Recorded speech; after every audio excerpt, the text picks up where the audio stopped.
और यहाँ रुक करेंगे हरियाणा के कुरुक्षेत्र का सर छोटू राम जयंती को लेकर राज्य स्तरीय कार्यक्रम का आयोजन किया गया है। मुख्यमंत्री नायब सिंह सैनी यहाँ मौजूद हैं, सुनाते हैं आपको क्या कह रहे हैं। हमारे जिला के अध्यक्ष साहिल सूदा जी, रविंदर सांगवान जी, हमारे पार्टी के सचिव राहुल राणा जी और हमारे जाट धर्मशाला के प्रधान मेरे बहुत ही पुराने मित्र कृष्ण शोकन जी, बनी ढुल जी, हरिकेश सहरण जी, होशियार सिंह जी, साधुराम काले खां जी और हमारे जितेंद्र खैरा जी, श्रीमती निशा चौधरी जी और उपस्थित मंच पर विराजमान समाज के हमारे सभी पदाधिकारीगण और सुबह 10 बजे से आप लोग इस जयंती के अवसर पर एकत्र हुए। भारी संख्या में मेरी मातृशक्ति, मेरे बुजुर्ग, सभी नौजवान साथियों, आप सबको मैं दोनों हाथ जोड़ करके राम राम करता हूं, आप सबको प्रणाम करता हूं। साथियों, ये संयोग भी अत्यंत प्रेरक है कि इस कार्यक्रम का जो शुभारंभ है वो पराक्रम दिवस के रूप में और बसंत पंचमी की पावन स्मृतियों के रूप में आज हम साथ मना रहे हैं। साथियों, मुझे ये खुशी है कि हम सब जानते भी हैं कि नेताजी सुभाष चंद्र बोस हम पराक्रम दिवस के रूप में उसमें जो अदम्य साहस, राष्ट्र के प्रति निष्ठा और त्याग, ये हमें याद दिलाता है कि वही बसंत पंचमी ज्ञान, चेतना और नव सृजन और सांस्कृतिक जागरण का ये एक प्रतीक भी है। साथियों, चौधरी दीनबंधु छोटू राम जी का जीवन भी साहस के साथ संवेदना, संघर्ष के साथ सेवा और इसी समन्वय का ये अद्भुत उदाहरण भी है। साथियों, मैं चौधरी छोटू राम जी के प्रति अपने श्रद्धा सुमन अर्पित करता हूं और आप सबको उनकी जयंती, पराक्रम दिवस और बसंत पंचमी और हमारे कुरुक्षेत्र के जिला का जो उद्गम हुआ उसकी भी आप सबको पुनः बहुत बहुत बधाई और शुभकामनाएं देता हूं।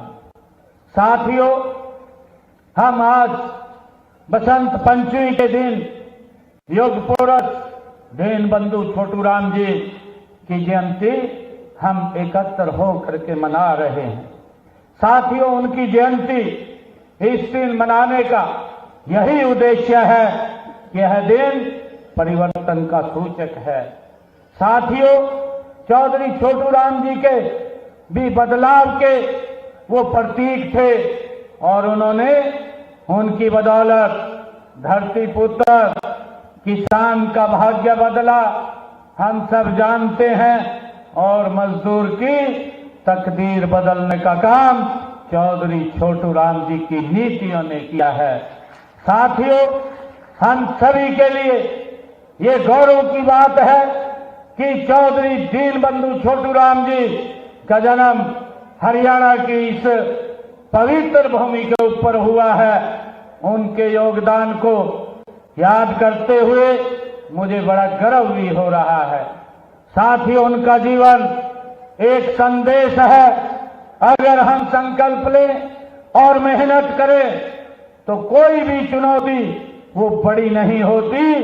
दीनबंधु चौधरी छोटू राम जी अपने आप में एक विचार थे। साथियों, वो एक आंदोलन थे, वो एक संकल्प थे। हम सब ये जानते हैं, उन्होंने अपना पूरा जीवन किसानों, श्रमिकों और वंचित वर्गों के अधिकारों की रक्षा के लिए चौधरी छोटू राम जी ने अपना जीवन समर्पित किया है। साथियों, वे उस समय की अन्यायपूर्ण व्यवस्थाओं के विरुद्ध वो खड़े हुए हैं।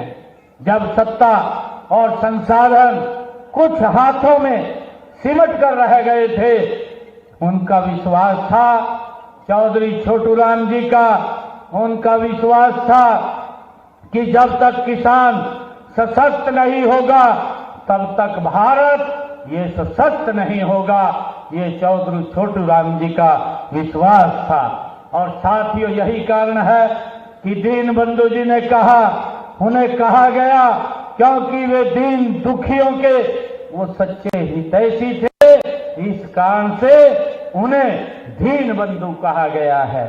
साथियों, उनका व्यक्तित्व कितना बड़ा था, इस बात का अंदाजा इसी से लगाया जा सकता है कि सरदार वल्लभ भाई पटेल जी ने एक बार चौधरी छोटू राम जी के बारे में उन्होंने कहा था, सरदार वल्लभ भाई पटेल ने कहा था कि अगर आज चौधरी छोटू राम जी जीवित होते तो मुझे बंटवारे के बाद पंजाब की चिंता न करनी पड़ती, छोटू राम जी उसको संभाल लेते। ये सरदार वल्लभ भाई पटेल ने कहा था।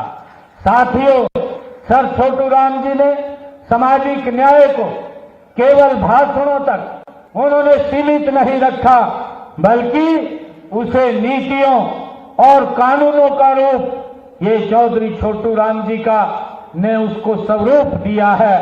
साथियों, ऋणग्रस्त किसानों को साहूकारों के शोषण से मुक्त कराने के लिए उन्होंने ऐतिहासिक कदम उठाए हैं। साथियों, हम सब जानते हैं कि चौधरी छोटू राम जी ने कृषि भूमि की रक्षा, किसान की गरिमा और मेहनत कश को इज्जत, ये उनके जीवन का ये मूल मंत्र थे। साथ ही उन्होंने यह सिद्ध किया कि सच्चा नेतृत्व वही है जो समाज के अंतिम व्यक्ति के चेहरे पर वो मुस्कान लाने का काम करे। ये चौधरी छोटू राम जी की ये सोच थी। साथियों, यह विचार आज भी उतना ही प्रासंगिक है जितना चौधरी छोटू राम जी के समय में था। साथियों, कुरुक्षेत्र की यह धरती धर्म, कर्तव्य और कर्म योग की ये साक्षी रही है।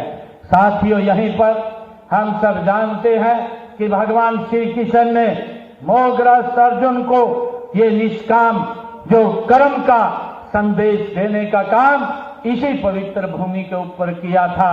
उन्होंने सर्व मानव जाति के लिए ज्ञान और कर्म का संदेश इसी पवित्र भूमि के ऊपर भगवान श्री कृष्ण ने दिया है। साथियों, दीन बंधु सर छोटू राम जी ने भी अपने जीवन से यही सिखाया है कि कर्तव्य के पथ पर चलना ही वो सच्चा धर्म है। ये चौधरी छोटू राम जी के जीवन से हमें प्रेरणा मिलती है।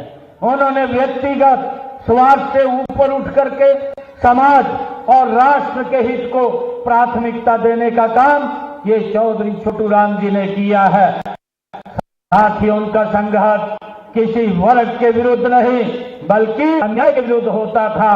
यही कारण है कि आज उनका नाम आज भी सम्मान और कृतज्ञता के साथ लिया जाता है। साथियों, आज मुझे ये खुशी है कि जब हम देश के यशस्वी प्रधानमंत्री आदरणीय नरेंद्र मोदी जी के कुशल नेतृत्व में विकसित भारत और विकसित हरियाणा की दिशा में गति से आगे बढ़ रहे हैं, तब दीन बंधु चौधरी छोटू राम जी के विचार हमें मार्गदर्शन कर रहे हैं।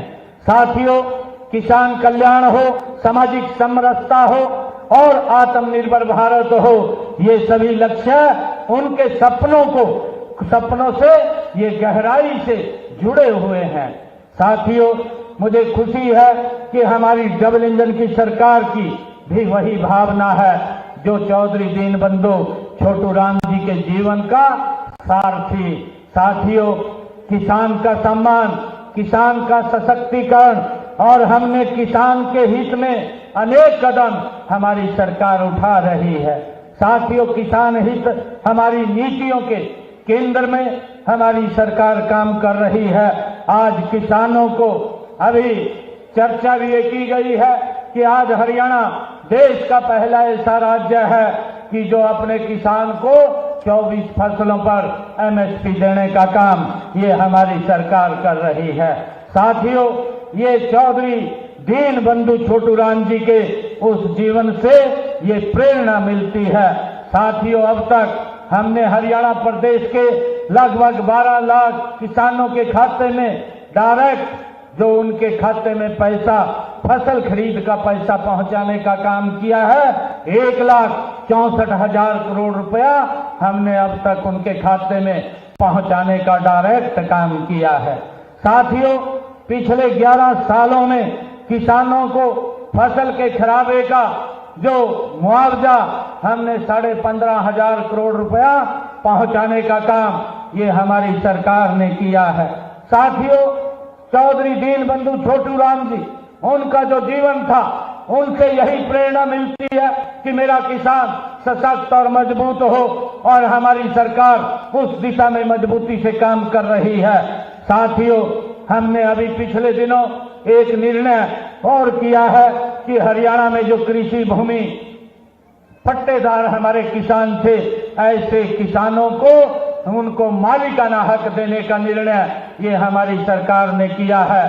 क्योंकि ऐसे किसान लंबे समय से काश्त कर रहे थे परंतु उनको मालिकाना हक नहीं था, परंतु हमने निर्णय किया कि उन किसानों को हम मालिकाना हक देने का काम करेंगे। साथियों, हमने किसानों के हित में जो नकली खाद और बीज और कीटनाशक बेचने का काम करते थे उनके खिलाफ भी हमने सख्त कानून बना करके ऐसे लोगों के खिलाफ 5 साल की सजा का प्रावधान ये हमारी सरकार ने किया है। साथियों, हमने इसी प्रकार खरीफ सीजन जो खरीफ फसल की जो 2024 से किसानों की फसल खरीद का पैसा फसल का जो उनका एग्जिट गेट पास है जे फार्म कटने के 24 घंटे के अंदर अंदर डीबीटी के माध्यम से किसान के खाते में पहुंचाने का निर्णय ये हमारी सरकार ले रही है। साथियों, ये सारे के सारे विचार अगर कहीं से आते हैं ये दीन बंधु चौधरी छोटू राम जी ने जो रास्ता दिखाया है उससे ये विचार निकल करके आते हैं। साथियों, फसलों की खरीद को सुविधाजनक बनाने के लिए हमारी सरकार ने मेरी फसल मेरा ब्यौरा वो पोर्टल भी शुरू किया है, और इस पोर्टल पर किसान अपनी फसल बेचने के साथ साथ बीज, ऋण और कृषि उपकरणों के लिए मिलने वाली आर्थिक सहायता भी उसको घर बैठे वो मिलती रहती है। इसके माध्यम से हमने ये काम किया है। साथियों, हमने अंग्रेजों के जमाने से चले आ रहे अभियान को भी जड़ से खत्म करने का काम ये हमारी सरकार ने किया है। साथियों, और इसके तहत मेरे हरियाणा प्रदेश के किसानों के प्रति 133 करोड़ रुपया बकाया था, उस बकाये को भी हमने मूल रूप से समाप्त करने का काम किया है और अभियान को भी जड़ से खत्म करने का काम किया है। साथियों, मुझे खुशी है बताते हुए कि हमने पिंजौर में एशिया की सबसे आधुनिक सेब, फल और सब्जी मंडी वो भी हमने वहां पर शुरू की है, और प्रधानमंत्री किसान सम्मान निधि योजना के तहत हरियाणा प्रदेश के अंदर 20,18,000 हमारे पात्र के परिवारों को 6,000 रुपए 1 साल के अंदर पहुंचाने का काम हमारी सरकार कर रही है। और इसके तहत आदरणीय नरेंद्र मोदी जी ने हरियाणा के किसानों के खाते में 7,233 करोड़ रुपया भेजने का काम भी किया है। साथियों, हमने हमारा किसान फसल के अवशेष न जलाए उसके प्रबंधन हेतु उपकरणों की खरीद पर अकेले किसान को 50% व कस्टम हायरिंग सेंटर पर 80% की सब्सिडी देने का काम ये हमारी सरकार कर रही है। पराली के उचित प्रबंधन और गांठ बांध बनाने के लिए 1,200 रुपए प्रति एकड़ के हिसाब से भी हमारी सरकार किसान को देने का काम कर रही है प्रोत्साहन राशि के रूप में, ताकि वो पराली को जलाए ना। साथियों, किसानों को 1,904 करोड़ रुपए की राशि सब्सिडी के रूप में हमारी सरकार ने पहुंचाने का काम किया है। साथियों, मुझे खुशी है इसी कड़ी में गांव उचानी में 65 एकड़ में 700 करोड़ रुपए की लागत से महाराणा प्रताप बागवानी विश्वविद्यालय वो भी गति से बनाया जा रहा है। साथियों, सब्जियों व फलों के लिए भावांतर भरपाई योजना में 21 बागवानी फसलों के संरक्षित मूल्य निर्धारित किए गए हैं और अब तक हमने 35,000 किसानों को 157 करोड़ रुपया भावांतर भरपाई के रूप में हमने फलों और सब्जियों के किसानों को देने का काम किया है। साथियों, मुझे बताते हुए ये भी खुशी है कि जो हमारा बाजरे का किसान है, बाजरे के किसान को भी हमारी सरकार भावांतर भरपाई देने का काम कर रही है। हमने उसको भी इसमें योजना में शामिल किया है। अब तक हमने बाजरा के जो हमारे किसान हैं उनको भावांतर के रूप में 1,285 करोड़ रुपया देने का काम ये हमारी सरकार ने किया है। साथियों, फसल विविधीकरण के लिए हमारा किसान अगर धान की फसल जिसमें ज्यादा पानी लगता है, अन्य फसल लगाने पर मेरा पानी मेरी विरासत योजना के तहत किसानों को हम 8,000 रुपए प्रति एकड़ के हिसाब से उनको इंसेंटिव के तौर पर देने का काम ये हमारी सरकार कर रही है। और साथियों, मैं बताना चाहूंगा, अब तक हमने हरियाणा प्रदेश के अंदर जिन हमारे किसानों ने फसल का विविधीकरण किया है, धान के स्थान पर अन्य फसल उन्होंने उगाई है, तो उनको 167 करोड़ रुपया हमने पहुंचाने का काम हमारी सरकार ने किया है। साथियों, राष्ट्र का निर्माण संकल्प, संगठन और संवेदना से होता है। नेताजी सुभाष चंद्र बोस का पराक्रम और दीन बंधु छोटूराम जी की करुणा और दोनों मिलकर भारत के चरित्र को पूर्ण बनाते हैं। वहीं बसंत पंचमी हमें बताती है कि ज्ञान और संस्कृति के बिना कोई भी पराक्रम वो स्थायी नहीं हो सकता। साथियों, इसीलिए आज की पीढ़ी को इतिहास से प्रेरणा लेकर के शिक्षा, नवाचार और नैतिक मूल्यों के साथ हमें आगे बढ़ना होगा। साथियों, मैं जाट समाज ने सदैव राष्ट्र निर्माण उनके में अग्रणी भूमिका निभाई है। कृषि हो, चाहे सेवा का क्षेत्र हो, सुरक्षा का हो या सामाजिक नेतृत्व हो, जैसे क्षेत्र में जाट समाज का योगदान अनुकरणीय रहा है। साथियों, दीन बंधु चौधरी छोटूराम जी इस समाज की उस परंपरा के ही ये प्रतीक रहे हैं। साथियों, जिसमें साहस के साथ संवेदनशीलता और स्वाभिमान के साथ सेवा का अद्भुत संतुलन वो दिखाई देता है। साथियों, मुझे विश्वास है कि कुरुक्षेत्र की यह पावन धरती, जाट समाज की यह एकजुटता और युवाओं की यह ऊर्जा हरियाणा को नई ऊंचाइयों तक ले जाएगी। मैं एक बार फिर जाट महासभा के इस भव्य और प्रेरणादायी आयोजन के लिए मैं उनको बहुत बहुत हार्दिक बधाई और शुभकामनाएं देता हूं। आइए हम सब मिल करके ये संकल्प लें कि चौधरी दीन बंधु छोटूराम जी के आदर्शों को अपने जीवन में उतारेंगे, किसानों को और वंचितों के हित में निरंतर काम करेंगे और विकसित भारत, विकसित हरियाणा बनाने में अपना योगदान देंगे। साथियों, मुझे खुशी है कि जब मैं आज इस अवसर के ऊपर दीन बंधु चौधरी छोटूराम जी की जयंती के अवसर पर मैं जाट महासभा कुरुक्षेत्र में आया हूं, तो मैं अपने डिस्क्रिप्शनी खाते से 31 लाख रुपया मैं यहां दे करके जाता हूं और आप सबको मैं इस जयंती की पुनः बहुत बहुत बधाई और शुभकामनाएं देता हूं। जय हिंद, जय भारत, जय भारत मां। कुरुक्षेत्र से सुन रहे थे आप मुख्यमंत्री नायब सिंह सैनी को, और सीएम ने इस मौके पर सर छोटूराम को याद किया। उनकी जयंती को लेकर राज्य स्तरीय समारोह का आयोजन यहां किया गया है और इसी में शिरकत करने पहुंचे थे मुख्यमंत्री नायब सिंह सैनी और उन्होंने अपने संबोधन के दौरान सर छोटूराम को याद किया। कहा कि वो बदलाव के प्रतीक थे। आत्मनिर्भर भारत सर छोटूराम जी के सपनों से जुड़ा है, ये भी कहते नजर आए मुख्यमंत्री नायब सिंह सैनी। उन्होंने कहा कि सर छोटू राम जी के जीवन से हमें प्रेरणा मिलती है और उनकी पूरी जिंदगी एक इंस्पिरेशन, एक प्रेरणा रही है। तो सर छोटू राम की जयंती है आज, 145वीं जयंती है आज, और इस मौके पर राज्य स्तरीय समारोह का आयोजन कुरुक्षेत्र में किया गया और यहीं पर शिरकत करने मुख्यमंत्री नायब सिंह सैनी पहुंचे। सीएम सैनी ने अपना संबोधन दिया और सर छोटू राम को याद किया। उन्होंने कहा कि मैं उन्हें नमन करता हूं, उनका पूरा जीवन प्रेरणा रहा है। सर छोटू राम जी अपने आप में एक विचार थे और उनकी पूरी जिंदगी एक इंस्पिरेशन रही है।